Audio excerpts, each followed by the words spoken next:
মামলা মোকদ্দমা চলতেছে 2019 সাল 19-1 থেকে আমাদের জমি প্রজেক্টে দেওয়া হয়েছিল।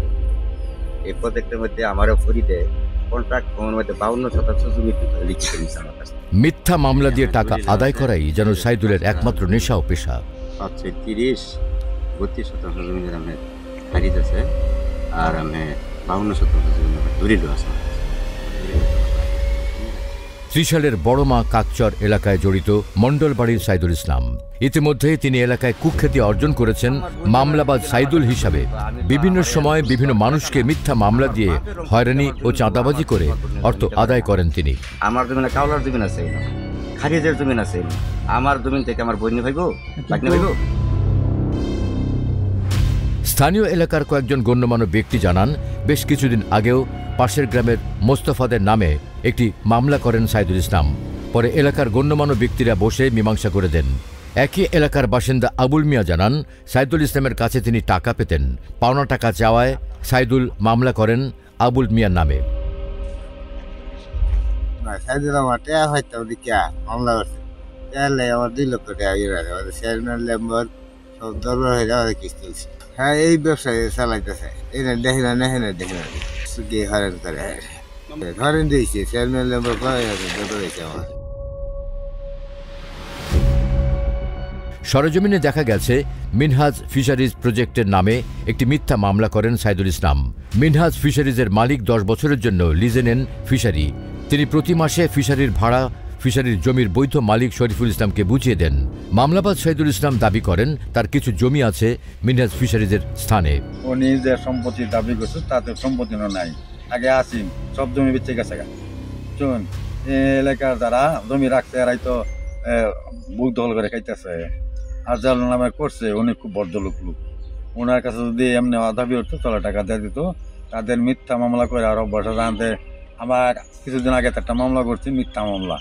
ওই মামলা আমরা আবশ্যক করে দিয়েছি বান্যাবাড়ি মুস্তুর নামে। তার বাধ্যতাও করছে আঙ্গর নামে একটা মামলা করছি সম্পত্তি লইয়া বাড়ির কাছে। ওরা মিথ্যা মামলা করে দেয়, ওরা মীমাংসা হয়েছে। মামলা করছে তাতে কোনো সম্পত্তি নেই, আগে বেঁচে গেছে আরো 8 বছর আগে। সরেজমিনে গিয়ে দেখা যায় সাইদুল ইসলাম কথিত যে জমি নিজের দাবি করেন তার থেকে বেশি পরিমাণ জমি তিনি বিক্রি করে দেন। বাকি যে জমিটুকু ছিল সেই জমিটুকু ওয়ারিশ হিসাবে সাইদুলের বড় বোনের ছেলে মোহাম্মদ শরীফুল ইসলাম সাফ কবলা দলিল করে নেন। জমির মালিক হিসেবে মিনহাজ ফিশারিজের পক্ষ থেকে জমির ভাড়া দেওয়া হয় জমির মালিক মোহাম্মদ শরীফুল ইসলামকে। সাইদুলের ভাগ্নে মোহাম্মদ শরীফুল ইসলাম জানান, সাইদুল মামা যে মামলা করেছেন তা মিথ্যা মামলা।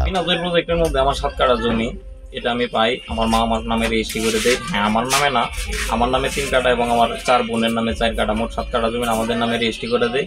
এটার বিশেষ কারণ হচ্ছে আমার নানার অবর্তমানে আমার মামারা আমার মায়ের অংশ সহ এবং আমার খালার অংশ সহ প্রায় অধিকাংশ জমি বিক্রি করে ফেলে এবং সর্বশেষ জমি হিসাবে 2529 দাগের মধ্যে সর্বোচ্চ বড় একটা দাগ। এটা জমিটা একটু বাজার মূল্য তুলনামূলকভাবে কম, তারপরেও আমি খোঁজ নিয়ে দেখি সর্বশেষ 7 কাঠা জমি আছে এখানে অবশিষ্ট।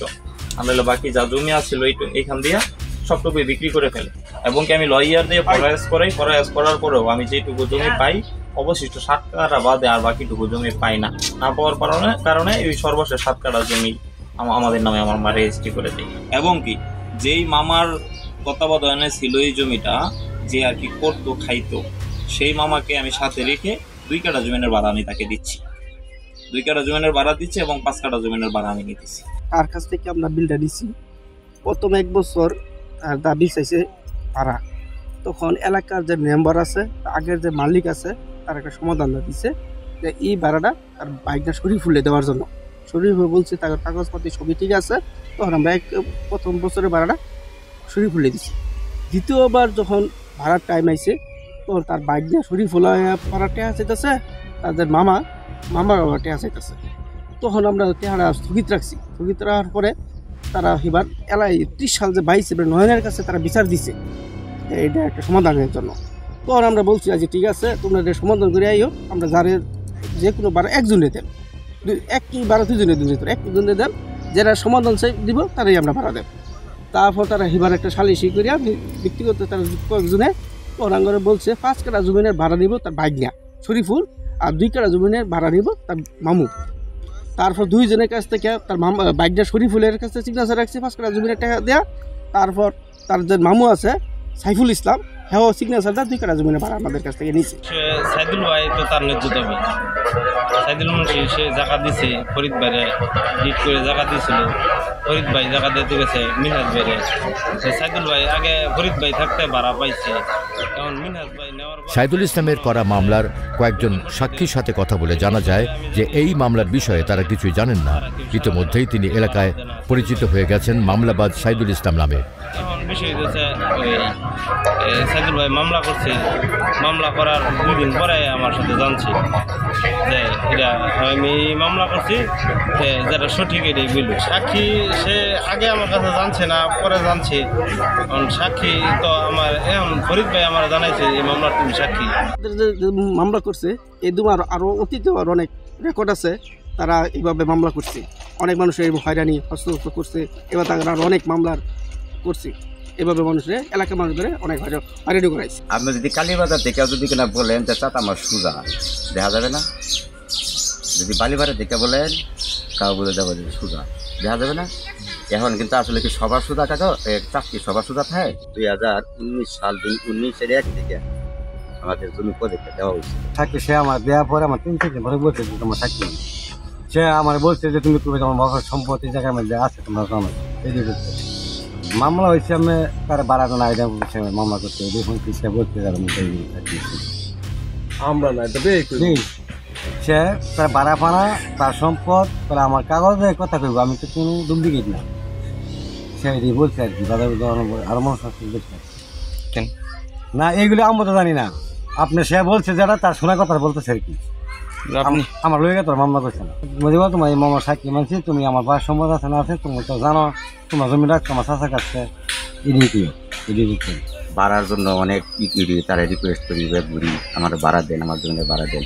আমার বইনের বাদে পরে একটা নিউজ পাইলাম 3 বছর 4 বছর যাওয়ার পরে একটা নিউজ পাইলাম যে আমার ভাড়া তো দেওয়া যাবে না। কেন দেওয়া যাবে না? যে আমার বোন জামাই আমার জমিন পায়, আমার বোন জামাই যদি কিনা আমার কাছে জমিন পায়, আমি তো আর আমার জমি তো আর একা না, আমার বাপের অংশ থেকে আমার জমিন হবো, আমার জমিন তোমার বগ্নে যাবে নিতে পারে না। আমার জমিনে কাউলার জমিন আছে, খারিজের জমিন আছে, আমার জমিন থেকে আমার বই নিয়ে ভাইবো বাগনে ভাইবো। আমার বাইরের কাছ থেকে আমি 52 শতাংশ জমি কিনছি, বাপের অংশ থেকে আমি 32 শতাংশ জমি অংশ হয়েছি। টোটাল আমার 84 শতাংশ জমি আমার আছে। আমার জমিন যদি কিনা না থাকে ভাই, আমি যদি কারো ডকুমেন্ট দেতাই তাহলে আমার জমিন থাকতো না। ডকুমেন্ট যদি কিনা না থাকে তা আমার জমিন কে নিছে, এটা কতদিন ভাড়া কে খাইলো আর কে নিল কারো দিল, এটা আমি জানবার চেয়েছি।